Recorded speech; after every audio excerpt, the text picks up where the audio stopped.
पौराणिक कथाएं, गुरु भक्त और शिव भक्त उपमन्यु की कहानी। एक गुरु भक्त उपमन्यु की कहानी।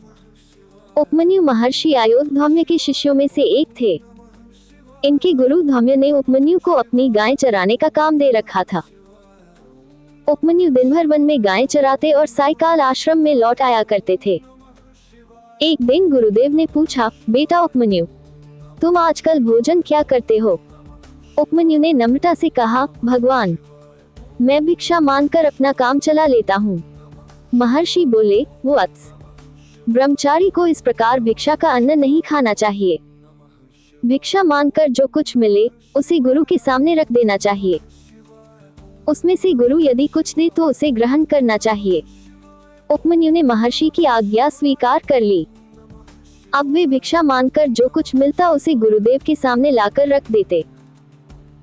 गुरुदेव को तो शिष्य की श्रद्धा को दृढ़ करना था, अतः वे भिक्षा का सभी अन्न रख लेते। उसमें से कुछ भी उपमन्यु को नहीं देते। थोड़े दिनों बाद जब गुरुदेव ने पूछा, उपमन्यु, तुम आजकल क्या खाते हो? तब उपमन्यु ने बताया कि मैं एक बार की भिक्षा का अन्न गुरुदेव को देकर दोबारा अपनी भिक्षा मांग लाता हूँ। महर्षि ने कहा, दोबारा भिक्षा मांगना तो धर्म के विरुद्ध है। इससे गृहस्थों पर अधिक भार पड़ेगा और दूसरे भिक्षा मांगने वालों को भी संकोच होगा। अब तुम दूसरी बार भिक्षा मांगने मत जाया करो। उपमन्यु ने कहा, जो आज्ञा। उसने दूसरी बार भिक्षा मांगना बंद कर दिया। जब कुछ दिनों बाद महर्षि ने फिर पूछा, तब उपमन्यु ने बताया कि मैं गायों का दूध पी लेता हूँ। महर्षि बोले, ये तो ठीक नहीं। गायें जिसकी होती हैं, उनका दूध भी उसी का होता है। मुझसे पूछे बिना गायों का दूध तुम्हें नहीं पीना चाहिए। उपमन्यु ने दूध पीना भी छोड़ दिया। थोड़े दिन बीतने पर गुरुदेव ने पूछा, उपमन्यु, तुम दोबारा भिक्षा भी नहीं लाते और गायों का दूध भी नहीं पीते तो खाते क्या हो? तुम्हारा शरीर तो उपवास करने वाले जैसा दुर्बल नहीं दिखाई पड़ता।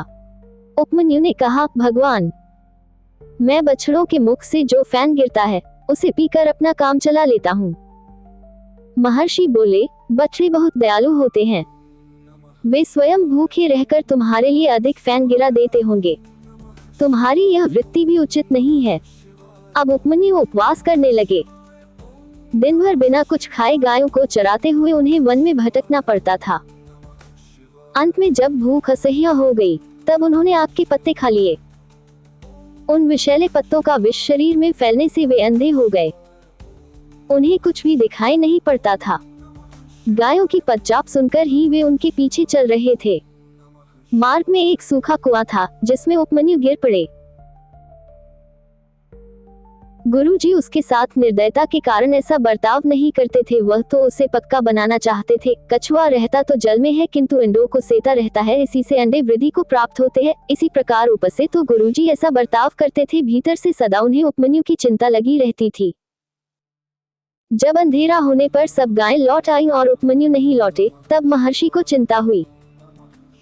वे सोचने लगे, मैंने उस भोले बालक का भोजन सब प्रकार से बंद कर दिया। कष्ट पाते पाते दुखी होकर वह भाग तो नहीं गया। उसे वे जंगल में ढूंढने निकले और बार बार पुकारने लगे, बेटा उपमन्यु, तुम कहाँ हो? उपमन्यु ने कुएं में से उत्तर दिया, भगवान, मैं कुएं में गिर पड़ा हूँ।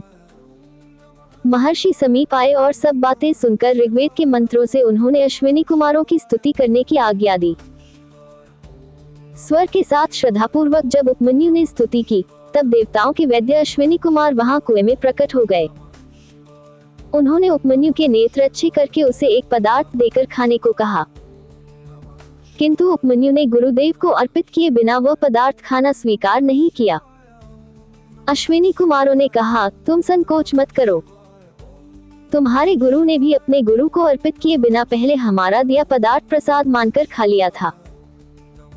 उपमन्यु ने कहा, वे मेरे गुरु हैं, उन्होंने कुछ भी किया हो, पर मैं उनकी आज्ञा नहीं टालूंगा।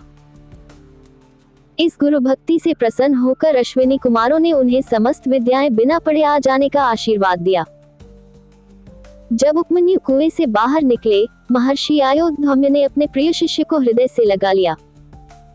शिव भक्त उपमन्यु की कथा। शिव पुराण में भक्त उपमन्यु की कथा का उल्लेख है। धौम्य ऋषि के बड़े भाई और मुनि व्याघ्रपाद के पुत्र उपमन्यु जब बाल्यावस्था में थे तब उन्होंने दूध पाने के लिए शिव आराधना की थी, जिससे भगवान शिव ने प्रसन्न होकर बालक उपमन्यु को क्षीर सागर प्रदान किया था। साथ ही पाशुपत व्रत, पाशुपत ज्ञान, तात्विक व्रतयोग और चिरकाल तक उसके प्रवचन की पटुता प्रदान की थी। इस प्रकार उपमन्यु ने केवल दूध के लिए तपस्या करके भी परमेश्वर शिव से सब कुछ पा लिया। एक समय की बात है, उपमन्यु अपने मामा के यहाँ गए थे, तब उन्हें पीने के लिए जरा सा दूध दिया गया, पर उनके मामा के बेटे को इच्छानुसार दूध पीने को मिला। ये देखकर बालक उपमन्यु के मन में ईर्ष्या हुई और वे अपने माँ के पास जाकर बड़े प्रेम से बोले, माँ मुझे गाय का गर्म दूध पीना है, थोड़े से मेरा मन नहीं भरता। मेरे मामा का बेटा इच्छानुसार दूध पीता है, अतः मुझे भी ढेर सारा दूध चाहिए। बालक उपमन्यु का दूध के लिए लालायत होना। बेटे की बात सुनकर उस तपस्विनी माता के मन में बड़ा दुख हुआ और उसने अपने बेटे को प्रेम पूर्वक छाती से लगा लिया और दुलार करने लगी, पर अपनी निर्धनता का स्मरण होने पर और भी दुखी हो गई। बालक उपमन्यु बार बार दूध को याद करके रोते हुए माता से दूध मांगता रहा। तब हारकर उस तपस्विनी माता ने बालक को बहलाने के लिए कुछ बीजों को पीसकर उसे पानी में घोल दिया और इस प्रकार कृत्रिम दूध बनाकर उसे उपमन्यु को पीने को दिया। माता के दिए उस कृत्रिम दूध को मुंह से लगाते ही बालक उपमन्यु ने व्याकुल होकर कहा, माँ ये दूध नहीं है। बालक उपमन्यु को माता का उपदेश। तब माता ने बालक के आंसू पोंछते हुए उसे हृदय से लगा लिया और कहा, बेटा अपने घर में सभी वस्तुओं का अभाव होने के कारण दरिद्रतावश मैंने तुम्हें पिसे हुए बीजों को घोलकर कृत्रिम दूध तैयार करके दिया था, पर तुम बार बार मुझसे दूध मांगकर मुझे दुखी करते हो। भक्तिपूर्वक माता पार्वती और अनुचरों सहित भगवान शिव के चरणों में जो कुछ समर्पित किया गया हो, वही संपूर्ण संपत्तियों का कारण होता है। इस जगत में महादेव ही धन देने वाले हैं, वे ही सकौम पुरुषों को उनकी इच्छा के अनुसार फल देने वाले हैं। आज से पहले हमने कभी भी धन की कामना से भगवान शिव की पूजा नहीं की है, इसलिए दरिद्रता को प्राप्त हुए हैं। इसी कारण मैं तुम्हें दूध देने में सक्षम नहीं हूँ। बेटा, पूर्व जन्म में भगवान शिव अथवा विष्णु के उद्देश्य से जो कुछ दिया जाता है वही वर्तमान जन्म में मिलता है, दूसरा कुछ नहीं। अगर तुम भक्तिपूर्वक भगवान शिव की आराधना करोगे तो वे तुम्हें निश्चय ही जो चाहोगे सब देंगे। अन्य देवताओं को छोड़कर मन, वाणी और क्रिया द्वारा भक्तिभाव के साथ पार्षद गणों सहित उन्हीं साम सदाशिव का भजन करो। नमः शिवाय, यह मंत्र साक्षात उन देवादिदेव शिव का वाचक माना गया है। प्रणव सहित जो दूसरे 7 करोड़ महामंत्र हैं, वे सब इसी में लीन होते हैं और फिर इसी से प्रकट होते हैं। यह मंत्र दूसरे सभी मंत्रों से शक्तिशाली है, इसलिए तुम दूसरे मंत्रों को त्याग कर केवल पंचाक्षर के जप में लग जाओ। इस मंत्र के जिह्वा पर आते ही इस संसार में कुछ भी दुर्लभ नहीं रह जाता है। ये बड़ी से बड़ी आपत्तियों का निवारण करने वाला है। मैंने तुम्हें जो पंचाक्षर मंत्र बताया है उसको मेरी आज्ञा से ग्रहण करो, इसके जप से ही तुम्हारी रक्षा होगी। उपमन्यु की कठोर तपस्या। तब उस महातेजस्वी बालक ने कहा, माँ चिंता न करो, अगर माता पार्वती सहित भगवान शिव विद्यमान है तो मैं उनको तपस्या से प्रसन्न करूंगा और देर या जल्दी उनसे मनोवांछित वर प्राप्त करूंगा। ऐसा कहकर माता का आशीर्वाद लेकर उपमन्यु ने हिमालय पर्वत के एक शिखर पर जाकर भगवान शिव की कठोर तपस्या आरंभ की। वे मिट्टी की एक शिवलिंग बनाकर पंचाक्षर मंत्र के द्वारा एकाग्रचित होकर भगवान शिव की पूजा आराधना करने लगे। इस प्रकार वे बहुत समय तक उस तपस्या में लगे रहे। कठिन तप के कारण उनका शरीर कृशिकाय हो गया। उस एकाकी कृशिकाय बालक उपमन्यु को शिव में मन लगाकर तपस्या करते देख ऋषि मरीचि के शाप से पिशाच भाव को प्राप्त हुए कुछ मुनियों ने अपने राक्षस स्वभाव के कारण सताना और उनके तप में विघ्न डालना आरंभ किया। उनके द्वारा सताए जाने पर भी शिव भक्त उपमन्यु किसी प्रकार तप में लगे रहे और नमः शिवाय मंत्र का जोर जोर से उच्चारण करते रहे। उस शब्द को सुनते ही उनकी तपस्या में विघ्न डालने वाले वे मुनि उस बालक को सताना छोड़कर उसकी सेवा करने लगे। ब्राह्मण बालक महात्मा उपमन्यु की उस तपस्या से संपूर्ण चराचर जगत प्रदीप्त एवं संतप्त हो उठा। भगवान शिव की परीक्षा। तब भगवान विष्णु के अनुरोध करने पर शिवजी ने बालक उपमन्यु के संकल्प की परीक्षा लेने के उद्देश्य से उनके पास देवराज इंद्र के रूप में जाने का विचार किया। फिर श्वेत ऐरावत हाथी पर सवार होकर स्वयं देवराज इंद्र का शरीर ग्रहण करके भगवान शिव देवता, असुर, सिद्ध और नागों के साथ बालक उपमन्यु के पास पहुंचे। इंद्र रूप में आए भगवान शिव को देखकर उपमन्यु ने उनको प्रणाम करके उनकी स्तुति की। तब इंद्र रूपधारी शिव बोले, हे उपमन्यु, मैं तुम्हारी तपस्या से प्रसन्न हूँ, वर मांगो। मैं तुम्हें सभी अभीष्ट वस्तुएं प्रदान करूंगा। ये सुनकर उपमन्यु बोले, भगवान, अगर आप मुझ पर प्रसन्न हैं तो मुझे शिव भक्ति प्रदान करें। तब इंद्र बोले, हे तपस्वी, तुम मुझे नहीं जानते, मैं देवताओं का राजा और तीनों लोकों का अधिपति इंद्र हूँ। सभी देवता मुझे नमस्कार करते हैं, तुम मेरी शरण में आ जाओ, मैं तुम्हें सब कुछ दूंगा। उस निर्गुण रुद्र को त्याग दो। उस निर्गुण शिव की भक्ति से तुम्हारा कौन सा कार्य सिद्ध होगा, जो देवताओं की पंक्ति से बाहर होकर पिशाच भाव को प्राप्त हो गया है। ये सुनकर परम बुद्धिमान शिव भक्त उपमन्यु इंद्र को अपनी तपस्या में विघ्न डालने वाला जानकर बोले, हे देवराज, यद्यपि आप भगवान शिव की निंदा में तत्पर हैं, फिर भी आपने उन्हें निर्गुण कहकर उनकी महत्ता को स्पष्ट कर दिया है। आप नहीं जानते कि वो देवों के भी ईश्वर तथा प्रकृति से परे हैं। तत्वज्ञानी पुरुष उत्कृष्ट जानकर जिनकी उपासना करते हैं, मैं उन्हीं भगवान शिव से वर मांगूंगा, अन्यथा अपने प्राण त्याग दूंगा, पर अपने इष्ट की निंदा नहीं सुनूंगा। दूत के लिए जो मेरी इच्छा है वो यूं ही रह जाए, पर शिवास्त्र के द्वारा तुम्हारा वध करके मैं अपने इस शरीर को त्याग दूंगा। ऐसा कहकर स्वयं मर जाने का निश्चय करके उपमन्यु इंद्र का वध करने के लिए उद्यत हो गए। उन्होंने अघोर अस्त्र से अभिमंत्रित भस्म लेकर इंद्र के उद्देश्य से छोड़ दिया और बड़े जोर से सिंहनाद किया, और फिर भगवान शंभु के चरणों का ध्यान करते हुए अपने शरीर को योगाग्नि में भस्म करने के लिए उद्यत हो गए और आग्नेय धारणा धारण करके स्थित हुए। शिव भक्त उपमन्यु जब इस प्रकार स्थित हुए, तब भगवान शिव ने योगी उपमन्यु की उस आग्नेय धारणा को अपनी सौम्य दृष्टि से रोक दिया। उपमन्यु के छोड़े हुए उस अघोरास्त्र को भगवान की आज्ञा से शिववल्लभ नंदी ने बीच में ही पकड़ लिया। उपमन्यु को वर की प्राप्ति। तब परमेश्वर भगवान शिव ने अपने मूल स्वरूप को धारण करके माता पार्वती सहित उपमन्यु को दर्शन दिया और बोले, हे वत्स, आज से तुम अपने भाई बंधुओं के साथ सदा अपनी इच्छानुसार भोज्य पदार्थों का उपभोग करो। दुख से छूटकर सदा सुखी रहो, तुम्हें मैं अपनी परम भक्ति प्रदान करता हूँ। आज से तुम मेरे और पार्वती के पुत्र हो। मैं तुम्हें क्षीर सागर प्रदान करता हूँ। केवल दूध का ही नहीं बल्कि मधु, घी, दही, विभिन्न प्रकार के अन्न एवं फलों के रस का समुद्र भी मैं तुम्हें प्रदान करता हूँ। तुम्हें कभी इनकी कमी नहीं होगी। मैं सभी प्रकार के भोज्य पदार्थों का समुद्र तुम्हें प्रदान करता हूँ। मैं तुम्हें अमृतत्व तथा गणपति के समान सनातन पद प्रदान करता हूँ। इसके अलावे अगर तुम्हारे मन में कोई और अभिलाषा हो तो वह भी मुझसे मांग लो, मैं आज तुम्हें वह सब प्रदान करूंगा। ये सुनकर उपमन्यु ने दोनों हाथ जोड़कर दंडवत प्रणाम करके भगवान शिव से कहा,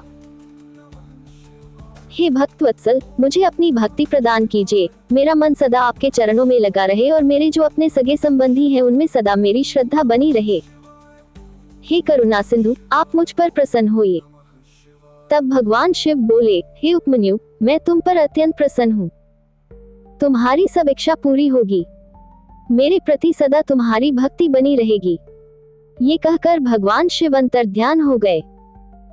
भगवान शिव से अभीष्ट वर पाकर उपमन्यु बहुत प्रसन्न हुए और अपनी माता के पास चले गए।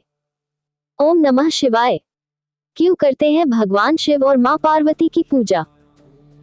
महाशिवरात्रि कथा इन हिंदी। महाशिवरात्रि को हिंदू धर्म में बेहद महत्वपूर्ण माना जाता है। इसे सबसे बड़ी शिवरात्रि माना जाता है। जानिए इसके महत्व और महाशिवरात्रि से जुड़ी तमाम पौराणिक कथाओं के बारे। महाशिवरात्रि की कथा क्या है? क्यों करते हैं भगवान शिव और मां पार्वती की पूजा? महाशिवरात्रि कथा इन हिंदी। महाशिवरात्रि को हिंदू धर्म में बेहद महत्वपूर्ण माना जाता है। इसे सबसे बड़ी शिवरात्रि माना जाता है। जानिए इसके महत्व और महाशिवरात्रि से जुड़ी तमाम पौराणिक कथाओं के बारे में। महाशिवरात्रि कथा। महाशिवरात्रि की कथा क्या है? क्यों करते हैं भगवान शिव और मां पार्वती की पूजा? महाशिवरात्रि क्यों मनाते हैं? महाशिवरात्रि का त्योहार हिंदू धर्म के लोगों के लिए बेहद खास होता है। इस दिन भगवान शिव की पूजा के साथ साथ लोग व्रत भी रखते हैं। ये त्योहार शिवजी और माता पार्वती को समर्पित होता है और इस दिन उनकी पूजा की जाती है। महाशिवरात्रि का दिन भगवान शिव के भक्तों के लिए बेहद खास होता है। हर साल फाल्गुन मास के कृष्ण पक्ष की चतुर्दशी को महाशिवरात्रि का व्रत रखा जाता है। महाशिवरात्रि मासिक शिवरात्रि से कहीं ज्यादा महत्वपूर्ण मानी जाती है। इसे सबसे बड़ी शिवरात्रि भी कहा जाता है। इस त्योहार को पूरे देश में बहुत उत्साह के साथ मनाया जाता है। इस दिन लोग व्रत भी रखते हैं। इस साल महाशिवरात्रि 8 मार्च को पड़ रही है। ऐसे में आइए जानते हैं कि आखिर महाशिवरात्रि क्यों मनाते हैं और इसे मनाने के पीछे क्या पौराणिक कथा है। महाशिवरात्रि का महत्व। धार्मिक मान्यता है कि भगवान शिव और पार्वती विवाह संपन्न हुआ था। ये त्योहार उनकी वैवाहिक वर्षगांठ के रूप में मनाया जाता है। शादीशुदा व्यक्तियों के लिए महाशिवरात्रि बहुत महत्वपूर्ण मानी जाती है। कुछ लोग महाशिवरात्रि को भगवान शिव की शादी की सालगिरह के रूप में मनाते हैं, तो वहीं कुछ लोगों का मानना है कि इस दिन शिव ने अपने सभी शत्रुओं पर विजय प्राप्त की थी। कुछ लोगों का मानना है कि इस दिन भगवान शिव और शक्ति का मिलन हुआ था। वहीं कुछ कथाओं में यह उल्लेख है कि फाल्गुन मास की चतुर्दशी को शिव दिव्य ज्योतिर्लिंग के रूप में प्रकट हुए थे। यहाँ जाने महाशिवरात्रि से जुड़ी कुछ पौराणिक कथाओं के बारे में। महाशिवरात्रि की पौराणिक कथा। शिव पुराण के अनुसार एक बार सृष्टि के आरंभ में ब्रह्मा जी और विष्णु जी के बीच श्रेष्ठता को लेकर विवाद हो गया। इस विवाद के दौरान एक अग्नि स्तंभ प्रकट हुआ और आकाशवाणी हुई कि जो भी इस स्तंभ के आदि और अंत को जान लेगा वही ही श्रेष्ठ कहा जाएगा। ब्रह्मा और जगत के पालनहार विष्णु दोनों ने युगों तक इस स्तंभ के आदि और अंत को जानने की कोशिश की, लेकिन वे इसे नहीं जान सके। तब भगवान विष्णु और ब्रह्मा ने अपनी हार स्वीकार करते हुए अग्निस्तंभ से रहस्य बताने की विनती की। तब भगवान शिव ने कहा कि श्रेष्ठ तो आप दोनों ही हैं, लेकिन मैं आदि और अंत से परे हूँ। इसके बाद विष्णु भगवान और ब्रह्मा जी ने उस अग्निस्तंभ की पूजा अर्चना की और वो स्तंभ एक दिव्य ज्योतिर्लिंग में बदल गया। जिस दिन ये घटना घटी उस दिन फाल्गुन मास की चतुर्दशी तिथि थी। तब शिव ने कहा कि इस दिन जो भी व्यक्ति मेरा व्रत व पूजन करेगा उसके सभी कष्ट दूर होंगे और सभी मनोकामनाएं पूरी होंगी। तब से इस दिन को महाशिवरात्रि के रूप में मनाया जाने लगा। महाशिवरात्रि की दूसरी कथा। एक और पौराणिक कथा के अनुसार कहा जाता है कि महाशिवरात्रि के दिन ही शिव जी 12 ज्योतिर्लिंग के रूप में संसार में प्रकट हुए थे। ये 12 ज्योतिर्लिंग है सोमनाथ ज्योतिर्लिंग, मल्लिकार्जुन ज्योतिर्लिंग, महाकालेश्वर ज्योतिर्लिंग, ओंकारेश्वर ज्योतिर्लिंग, केदारनाथ ज्योतिर्लिंग, भीमाशंकर ज्योतिर्लिंग, विश्वनाथ ज्योतिर्लिंग, त्र्यंबकेश्वर ज्योतिर्लिंग, वैद्यनाथ ज्योतिर्लिंग, नागेश्वर ज्योतिर्लिंग, रामेश्वर ज्योतिर्लिंग और कृष्णेश्वर ज्योतिर्लिंग हैं। इन 12 ज्योतिर्लिंगों के प्रकट होने के उत्सव के रूप में भी महाशिवरात्रि मनाई जाती है और विधि विधान से भगवान शिव की पूजा की जाती है। महाशिवरात्रि की तीसरी कथा। तीसरी कथा के अनुसार फाल्गुन माह की चतुर्दशी को माता पार्वती और भगवान शिव का विवाह हुआ था। इस दिन शिवजी ने वैराग्य जीवन छोड़ गृहस्थ जीवन में प्रवेश किया था। शिव और शक्ति के मिलन के उत्सव के तौर पर महाशिवरात्रि के दिन भक्त पूजन और व्रत करके इस उत्सव को मनाते हैं। ये दिन भगवान शिव के सम्मान में